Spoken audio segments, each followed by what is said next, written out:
Perfect. All right, let's begin. Well, first of all, welcome everyone, and thank you for joining for today's webinar.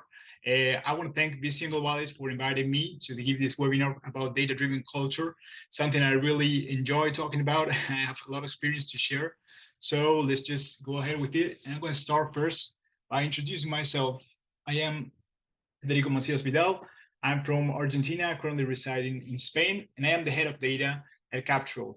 Captrol is a marketing automation agency. We're Marketo partners. We're based here in Spain, but we work all over the world. We have clients in the States and all over Europe, and most recently also in Africa and Asia. Now, I've been working with data for the past 13 years, and it's been a pretty fun ride. I've learned a lot of things. I started with some Excel sheets like everyone does. And over the course of time, I've been getting more involved with the backend part of working with APIs and working with more complex systems and getting a lot of things done that I wouldn't have believed possible several years ago. Not to mention now that we have AI in the game that makes things really more interesting, and I'm going to talk about that later. So I'm a really, like it says here, I'm a heavy user of cutting-edge solutions, and I'm also developer of solutions regarding data and processes and backend and APIs. And well, I'm always looking at what else can we automate to make our lives easier, because that's the beauty about technology, that it just allows you to do whatever you want and just not waste time on manual tasks, because there's also something else that can be automated. And that's usually what I'm thinking about. How can I avoid spending all this time doing something? Or for my clients, I was trying to look for ways to make their lives easier. Right. So what I want to talk about today, today's agenda is going to be divided on three parts. First of all, I'm going to give you an overview of what's happening in the technology industry and how that's related to the data culture and how that's relevant to you.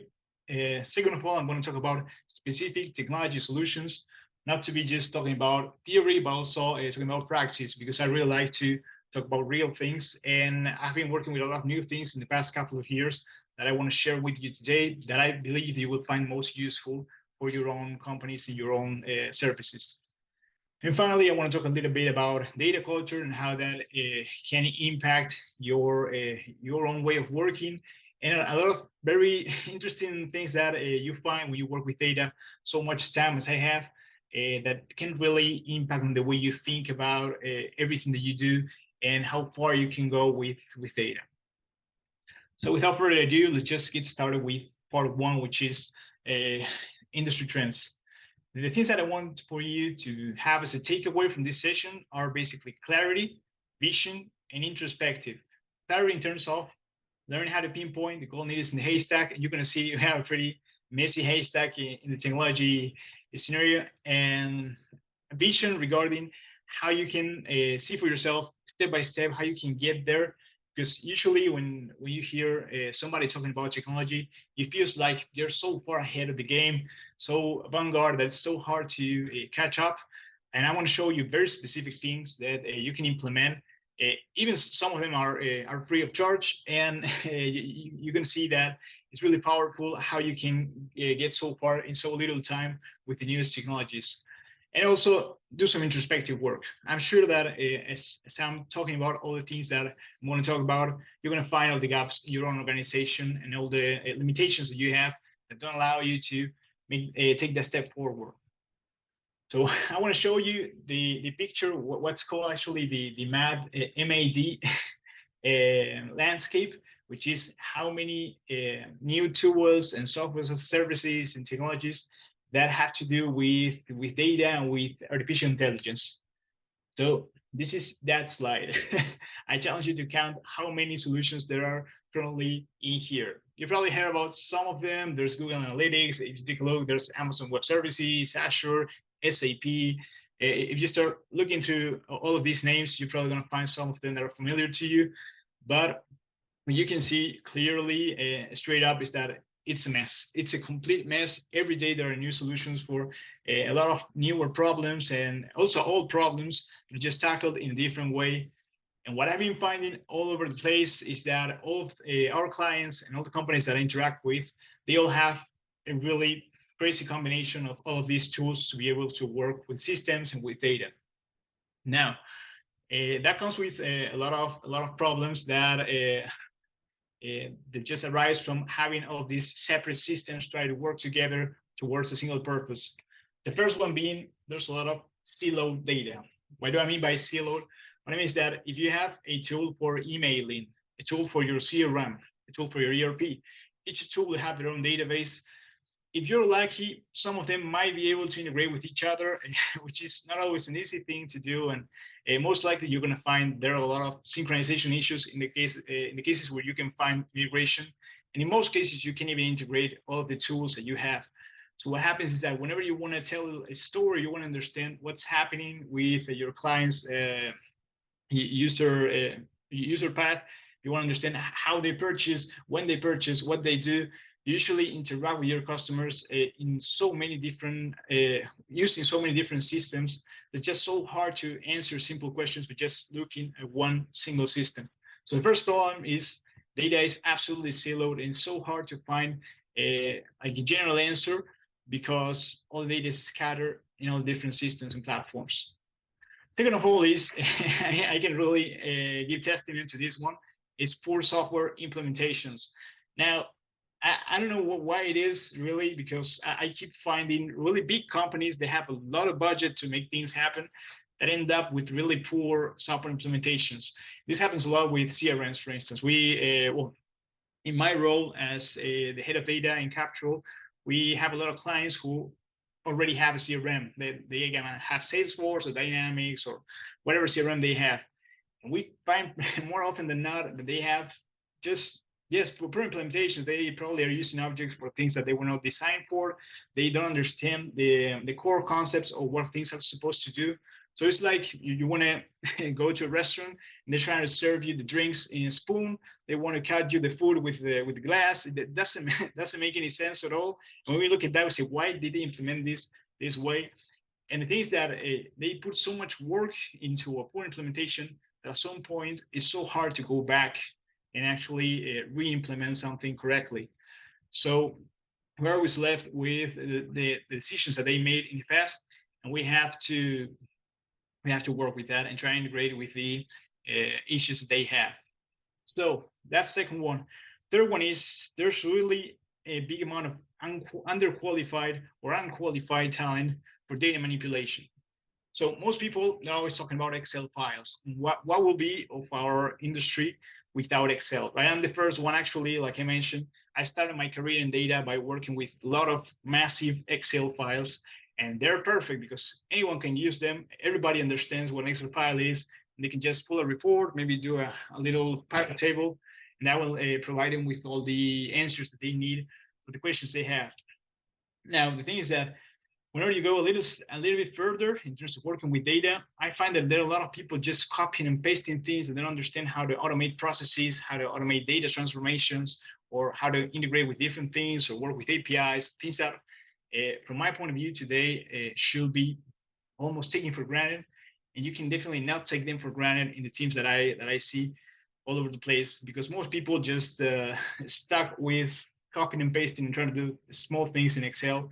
And I believe that at this point, with the level of complexity that you can see in this industry, you need really qualified people to be able to work through all the complexity and actually create something of value that doesn't take much time to update and that scales over time, basically. Fourth one is inconsistent data culture. I don't want to dig deep into this one because we want to talk about that later, but it's something I can see all over the place as well, that data culture is not the same for everyone.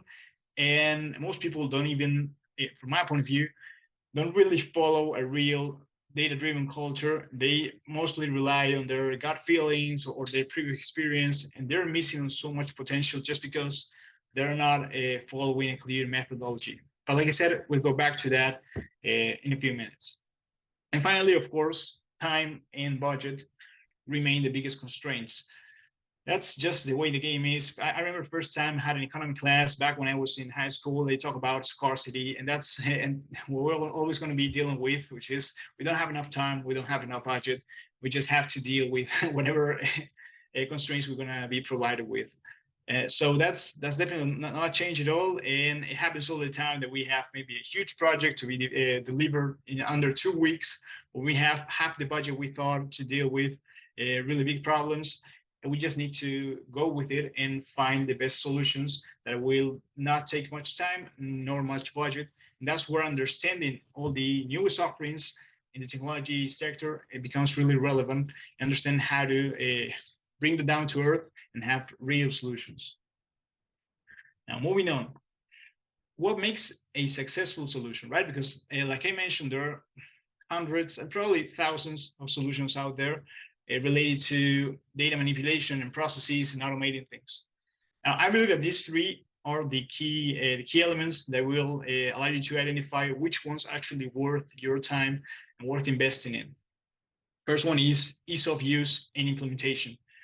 And I really can explain how hard it is on any team to be forced to implement something that you can see out of the box. It's not practical. It's full of crazy user interfaces that won't allow you to do what you want to do in just a couple of clicks. You have to maybe get certified on a tool, or you need to spend so many hours to get something simple to happen. That's usually an alert for me. Whatever you implement should be easy to use, should be easy to implement. And I'm going to show a few examples later. Because if not, you're just wasting a lot of people's time, and that's wasting a lot of budget on tools that actually don't make sense. And there are so many good things out there that it's just a shame to be wasting all of your budget on something that is not easy to use, or that is hard to implement or to integrate with other things. I mean, at some point, you need to be doing something that's as simple as possible and as easy as possible so you can scale with that over time. Second is error-proof processes. Now, people, as we know them, everybody, you and me, anyone at all, we're error prone. That means that most likely over the course of time, we're going to make a mistake just because we're human. We're not machines. We're not an algorithm that we can just program in Python to make them do something 1,000 times, and it will do it exactly the same way 1,000 times. Most likely, by the time we get to the 50th, we've already made a mistake. So whatever solution you're looking to implement, you need to make sure that it's error-proof and that it fixes the levels of human intervention that take place during the process. Now, most of the time, I would recommend a process that doesn't have any human interaction at all, unless it's to find things that a machine will have a hard time finding that are really, really valuable and that you really need to make sure that you're making a mistake. For instance, one of the things that we developed over the past year is an automation to integrate OpenAI inside of Marketo, since we're Marketo partners. We're really big in that specific niche. And one of the things OpenAI can do for you in the integration is to write emails, personalized emails to your clients. Now, that's something that most people are going to struggle with because they can just trust the AI to be talking to their clients as if they were a regular person that was already trained, even though you can train the AI. At the end of the day, you're saying, do I trust this machine to do this? So at some point, you can have the algorithm write the email and have somebody just check it just in case, make sure everything is okay. Now, what I mean is that you need to try to create a process that won't rely on people having to click on things or having to do things manually, or maybe download something, edit it, upload it again.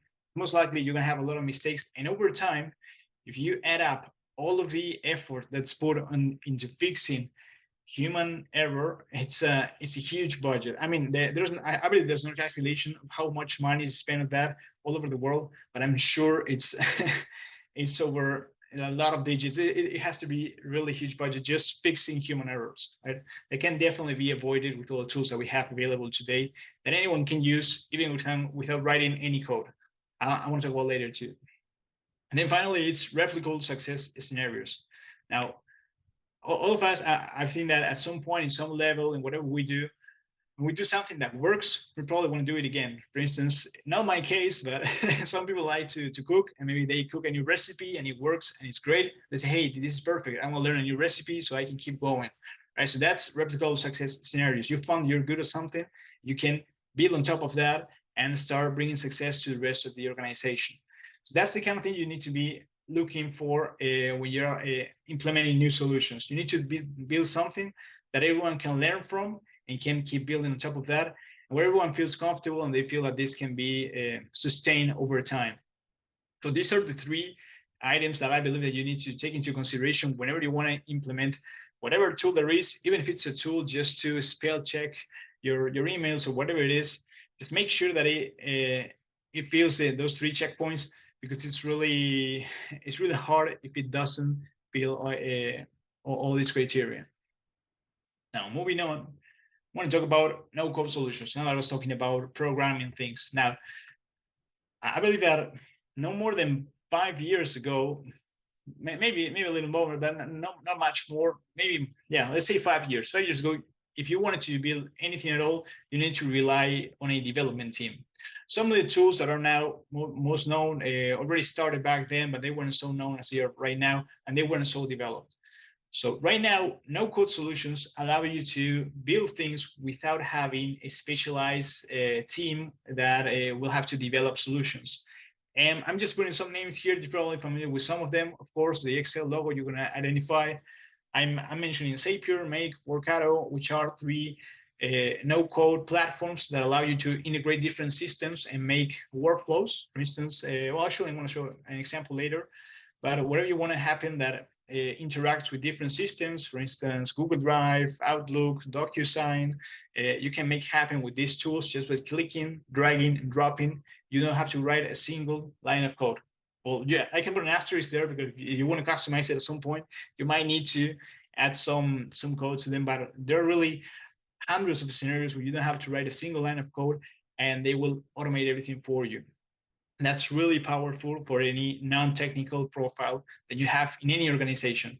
There are lots of companies already taking advantage of this and having their teams empower themselves to be able to automate processes on their own without having to spend a huge amount of money on a development team. Then there's this second column where you have Stitch Data, Skyvia, and Fivetran. And this, just to mention a few, these are tools that are oriented towards migrating data or synchronizing data from one system to another, which has to do with the problem of siloed data.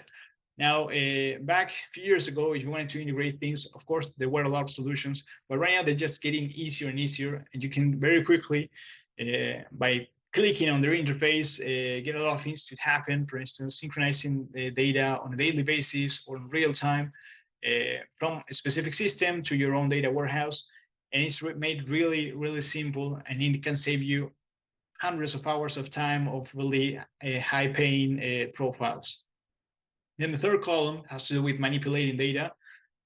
First one is Power Query. Of course, I'm a really big fan and heavy user, being an ex-Microsoft employee of Microsoft Solutions. Power Query is just, I believe, honestly, and given all the time that I've used in my life towards working with data, Power Query has just made life so much easier for anyone working with data.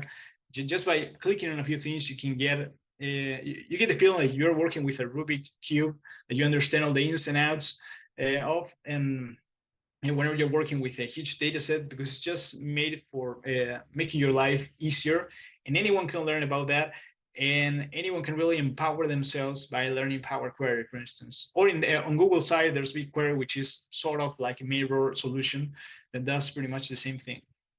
So using any of those two can really save a lot of time and automate a lot of tasks in terms of working with data on a small scale, such as working with spreadsheets. And finally, there is apologies. There is Power BI and Tableau.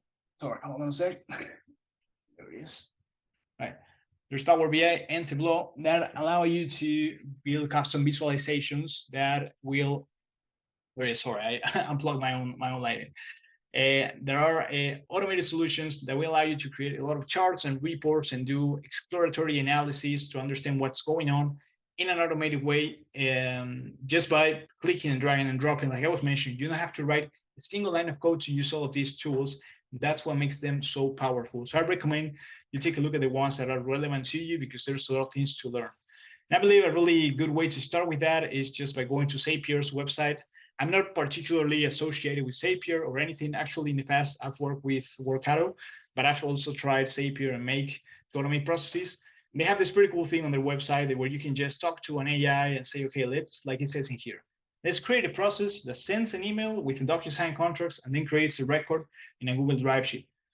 And it says, here's your app. It thinks for a little while, and then it provides you with all the workflow already designed for you. It names it for you. It says automate DocuSign contract, blah, blah. And all of these steps that are down here are actual steps where it says send the envelope, update the envelope status, send the envelope using a document, upload a file to Google Drive. So for instance, you can use that to automate all of your client acquisition process. If you want to, for example, whenever a client wants to become whenever a prospect wants to become a client from your website, by clicking on I'm interested, you can trigger a process that will be handled entirely by a tool like Zapier or Workato that will allow you to maybe connect to DocuSign, send them the contract. Whenever they reply to your contract, create a record in your CRM or your ERP, send them the invoice, and have all of that happen automatically. I mean, it's amazing how easy it has become to implement these kinds of solutions in the current days. Now, moving on, being 2024, there's no way you can go to a data webinar and not have somebody talk about AI, because it's just an absolute game changer. And I can really say that it has helped me get a lot of things done. Now, this thing that they call large language models, which at the end of the day are GPT, you're probably familiar all with GPT chat. There are a lot of tools, similar tools from different providers. From OpenAI, there's GPT-4o, I think it's the latest version. Meta, which is the old Facebook, now has this one called Llama 3. And actually, they made Llama 2, which is the previous version, open sourced. So you can actually use their own software, the Llama 2 version, which is pretty powerful, to build your own AI-driven solutions. And since it's open source, you don't have to pay anything to anyone. It's free, it's out there. You can just copy that and have a copy in your machine, wrap it in a solution and sell that. And that's completely legal and available. And it makes you just feel there's so much potential to build things right now, especially since Meta decided to make this open sourced. Then Google has Gemini, Microsoft has Copilot, which keeps implementing it anywhere they can, because this really makes your life easier, both as an end user and as a developer.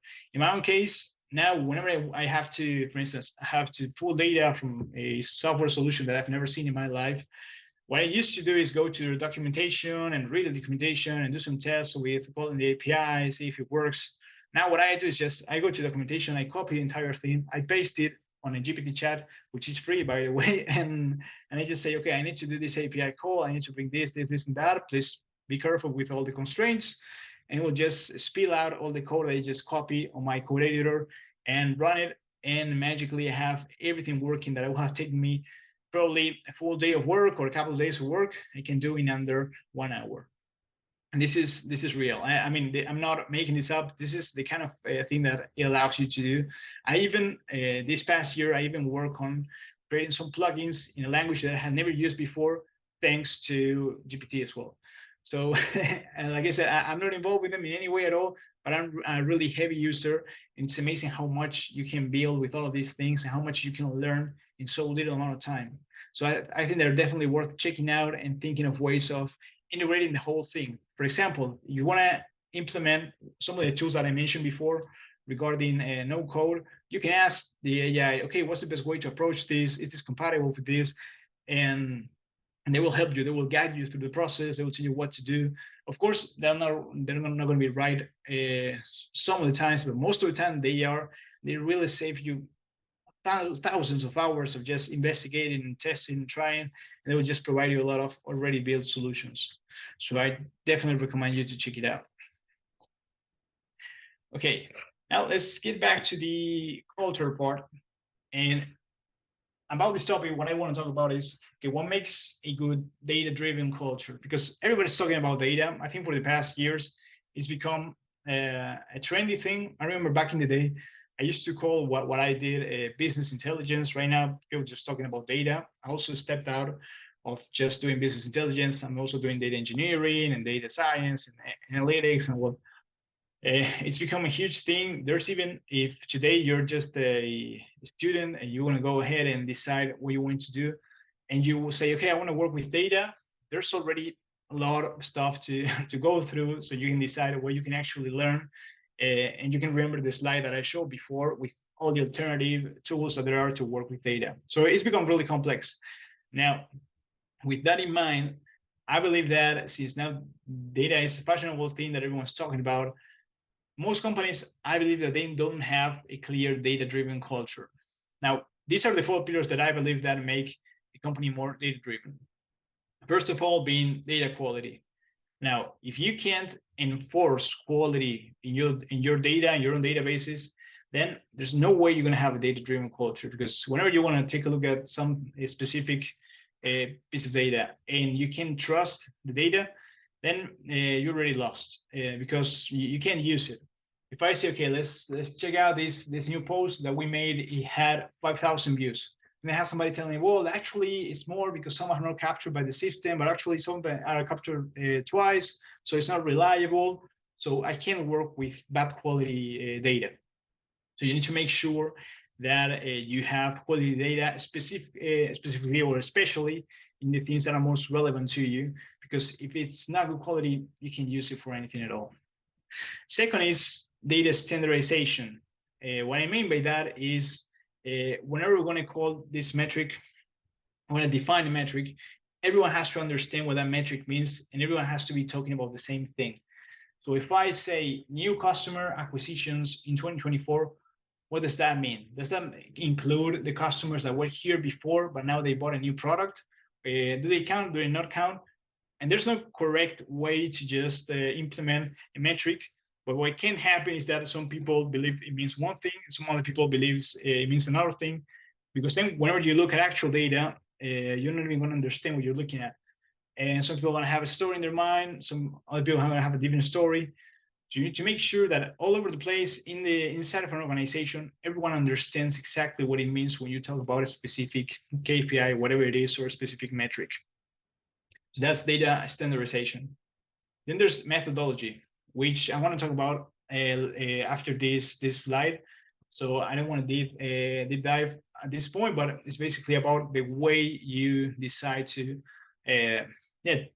start a data analysis process, because there's a lot of bias involved in looking at data, and everyone has their own previous ideas, everyone has their own ways of working, and if you don't have a clear methodology, what's going to happen and what happens, and happens a lot in the conversations that I have, people just, most of the time, they're just really biased. They don't understand what they're asking for. And a lot of times happens to me that I get a lot of questions and I realize that what the person is asking me, they're not actually understanding what they are asking me or how that should be measured. And so you need a clear methodology to get back to, but we'll talk about that in a while. And finally, there's impact. I believe that if all your data related efforts don't have any impact at all, then you don't have a data-driven culture. Now, you can do a lot of analysis, a lot of things, and say, okay, based on this analysis, we decided that this is the best approach to implement this new initiative, blah, blah. But then the company does something else because, I don't know, the CEO thought it was best, even though they had the analysis in there, then you don't have a data-driven culture. It's something you need to pay attention to, first of all, to measure things. One of the things that we talk about a lot in my own role as a head of data is that sometimes measuring, there are some things that you can't benchmark. For instance, you measure something and say, hey, is this a good or a bad measure? Maybe there's no way to benchmark it to say this is good or bad. But if you keep measuring that over time, you can make it better, right? So that's the importance of measuring things, that over time, measuring things will allow you to have a more clear perspective of where you were and where you're at right now, especially considering that same as anyone does training or doing any sport, they always try to get better. The best way to compare yourself is to compare yourself to your own self some time ago, right? So impact. If there's no impact that's derived from your data analysis, then you don't have a data-driven culture, right? By the way, I didn't mention this. Apologies for that, but there's a Q&A section in the webinar. If anyone has a question at any point, please feel free to just write the questions. I will reply them at the end of the webinar. Okay, now let's talk a little bit about methodology, and this is my favorite part, which is, okay, how do we actually start working with data? So before we go through all of these steps that are in here and try to understand what they mean, what usually happens is that whenever someone asks a question to somebody working with data, what they do is just they go to the report they already have, they take a look at the numbers and all that, and they get back to them and say, okay, I found this, I found that. Okay, good, bad, whatever. Now, I believe that whenever you want to analyze anything that's data related, and this can be anything at all, it can be something routine like, for instance, you want to see how much you sold and which products, or you want to see where you're spending on, or you're just trying to understand if there's an opportunity in a market, whatever. The first thing that you should have in your mind is a question. For instance, how good are we doing in terms of sales, or how much are we spending, or is this a good market fit for my product, right? So what I recommend whenever you want to do a data analysis is just start with a blank page like this computer back here in the slide. Nothing written on it. Actually, can even be a piece of paper, so you don't look at the reports you already have, and start writing down the questions. Now, why is that important? Well, first of all, because as you start navigating through a set of reports that you already had in the past, you start forgetting about which were the original questions. You just start getting confused with all the things that you're trying to navigate. So you can't lose focus. It's like a compass. The question is a compass for your analysis. So whenever you start deriving a hypotheses or maybe further questions, you always need to get back to the original question, whatever you wanted to know. If I want to know whether my clients are growing, I'm upselling my clients or no, so that would be the question. Are we upselling our clients? And anything I do should be working towards answering that question. So I really recommend everyone to do this whenever they want to analyze something for the first time, and in future analysis as well. Start with a blank page and write down the questions, and always get back to those questions so you can answer them. Because lots of times this happens to me at all, that people just believe that they are answering a question, and they will just provide you with a lot of numbers and percentages and things that don't answer the question. So focus on the questions to make a good data analysis. So after you write the question, second step is hypothesis. Now, all of us, and I think it's fair and it's even healthy, we have like a prejudgment or a hypothesis of whatever we're going to look at before we take a look at it. For instance, if somebody's going to introduce me someone from a specific region, I might believe, well, this person is probably going to like this thing or this whole thing, going to dislike this thing or this other. Okay, so that happens with data as well. If I say, are we upselling or not, we probably already have our mind somewhere that we believe, yeah, we're probably upselling about 50%. So whenever we start looking at data, that's what we're going to expect. Now, I believe that hypotheses are important because they are part of the reality and we're trying to understand what's happening. So you should have, I believe you should always have a hypothesis, even if you're not very clear on the subject. Sometimes you're very clear, and when you look at data and it really is not matching what you thought, you disqualified real proof data because you say, no, I believe that I don't believe, I'm sure that this is the way this is, so data must be wrong. That can happen. Sometimes you're not so clear, so you think, oh, I believe that this was about 30%, it appears to be 80, so you didn't have an idea at all. But I think it's good to keep having hypotheses about what's going to happen, because it will enrich the whole thinking process and allow you to identify different things that you wouldn't have found if you just look at data directly. Okay. And then finally, there's point number 3, and this one I can really give a lot of testimony on, which is, what's the available data that I have? Now, remember when I first started talking about this topic of methodology, what most people do is just they start navigating the reports that they have, right? So I say, are we selling? Yes or no? They go to CRM, they look at the sales figures, they say, yeah, we're selling, we're not selling.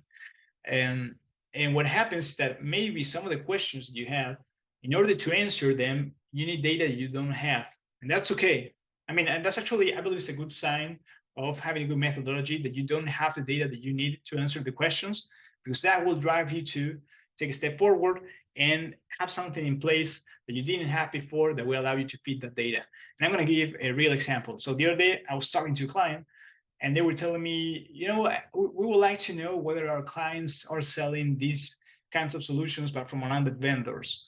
So I told them, well, maybe we could build a web scraping API so that we can look at the websites and maybe have that be run by OpenAI to understand whether they're actually selling those services or not based on the text on their own websites. And so that's data they didn't have, but it was relevant for them, and it was a relevant part of their question in terms of what was their impact on those specific vendors.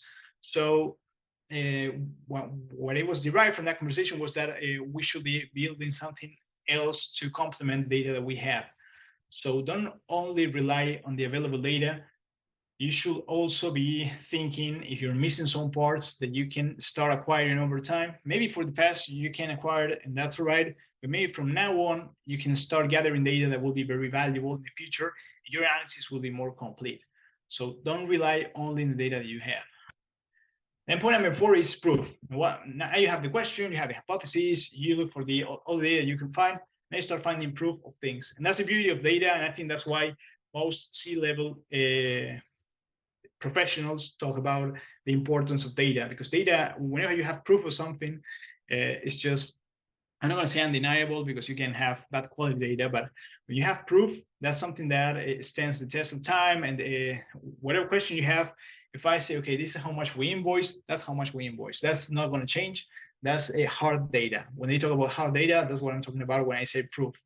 So that's very important. You have proof of things that are really tangible and that you can't question, because that gives you some kind of structure in terms of your analysis. You have specific proof of something. For instance, we had this new LinkedIn post. It had 12,000 views. That's proof. You can take a snapshot of that, and that's real, and that's there.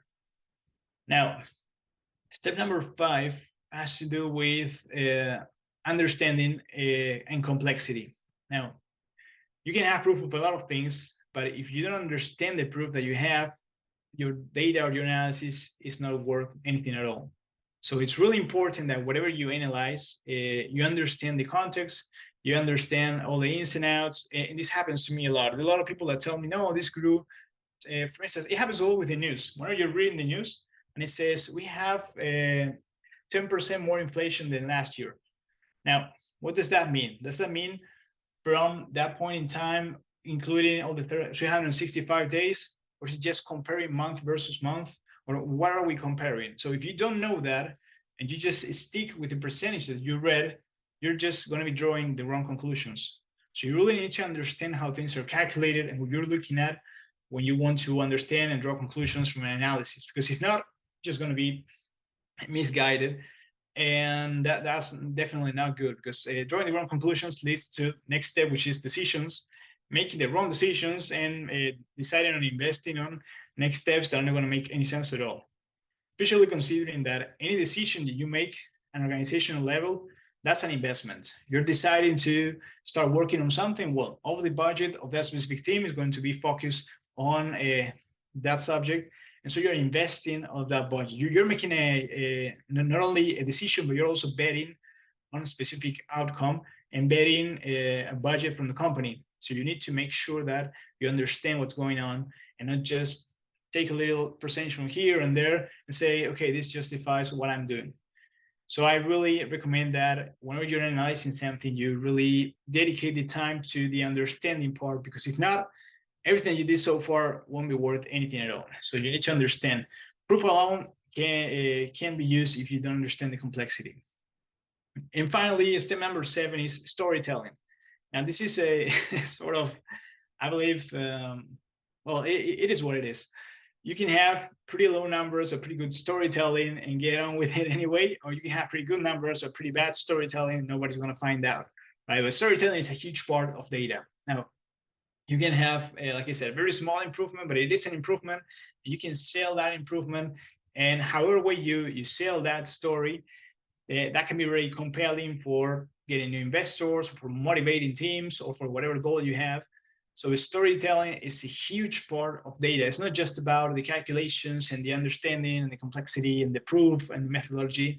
It's also about how you tell the story and how you present the facts in a way that it will create the impact that you're looking for, not only in your organization, but in other organizations as well. And you can even use that for case studies. Say that you help a client save 30% by managing their accounting. Now, you can sell that in many different ways, but the better you sell it, the better way you put that in a couple of slides, in a PDF, or maybe in a one-pager, or in a picture, or in a post, or in many different ways. At the end of the day, the data is the same and the insight is the same. They save 30%. There are so many different ways to sell that story that, I mean, you can spend a lifetime just looking at the alternatives.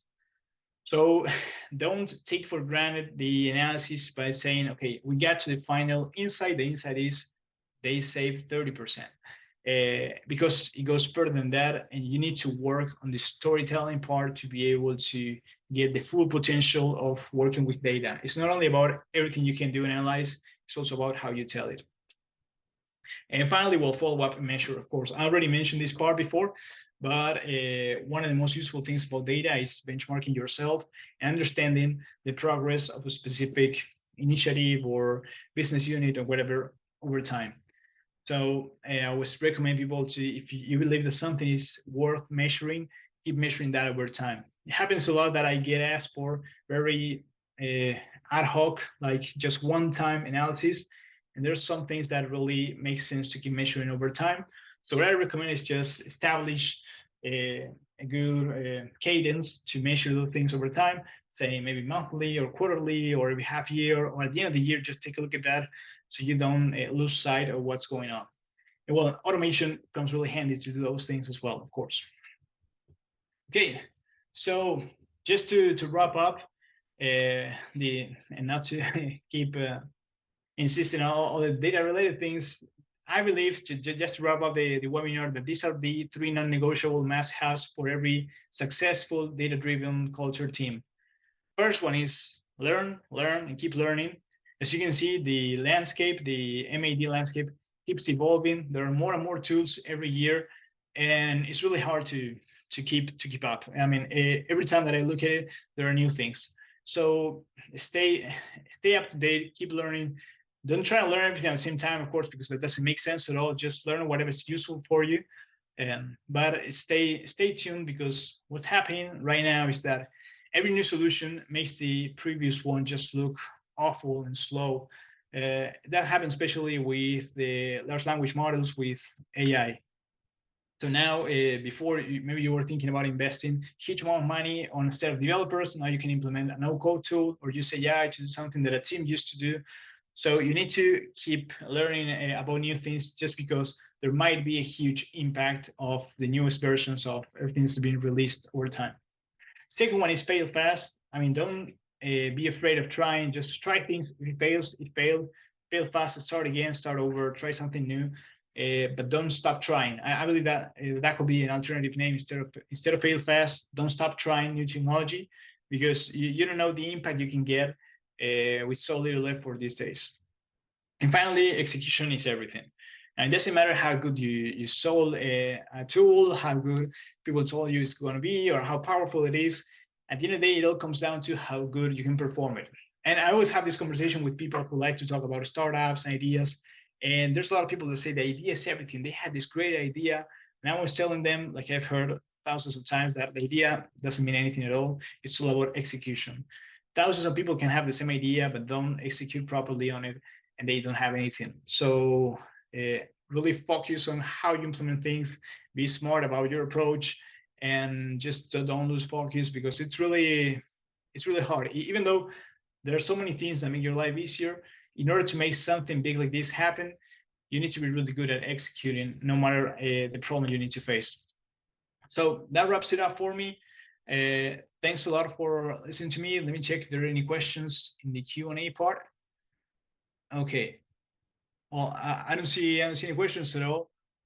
So if that's it. Thanks again to VC Globalized for inviting me to give this talk about data-driven culture. You can find me on LinkedIn if you have any further questions. I'm happy to help you. And well, thanks a lot for having me.